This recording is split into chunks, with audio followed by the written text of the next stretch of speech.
mereka diprioritaskan untuk dilayani di luar. Karena mereka punya kursi sendiri di depan, ada 5 seat untuk mereka. Ya. Itu kenapa dibatasi 5, Bu? Ya tidak, itu kan mengganti saja kan.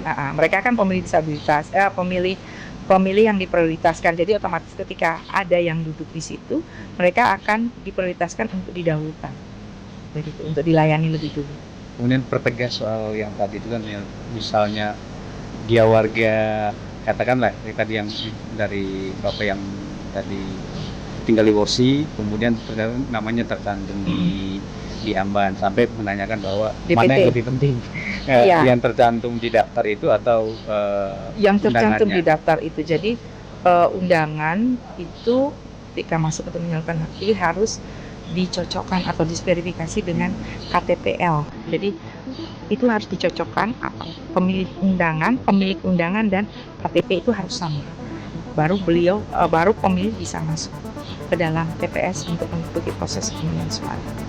Jadi yang diutamakan ya yang ada di dalam DPT, kemudian dibantu verifikasi dengan KTPL.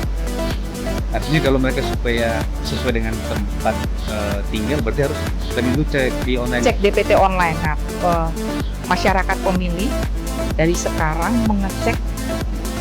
mengecek di DPT online terdaftar di TPS untuk memudahkan mereka ketika hari pencoblosan. Itu sampai kapan, Bu? Cek DPT online? Iya. Sampai hari pencoblosan. Iya, 1 kali 24 jam. Oh, untuk diubah. Ya. Kalau untuk diubah tidak. Itu harus dilaporkan dulu. Jadi kalau mau mengecek dari sekarang, cek DPT online itu dibuka 1 kali 24 jam sampai hari ini.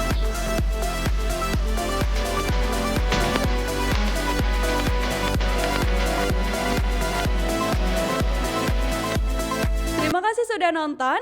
Jangan lupa like, subscribe, dan share ya.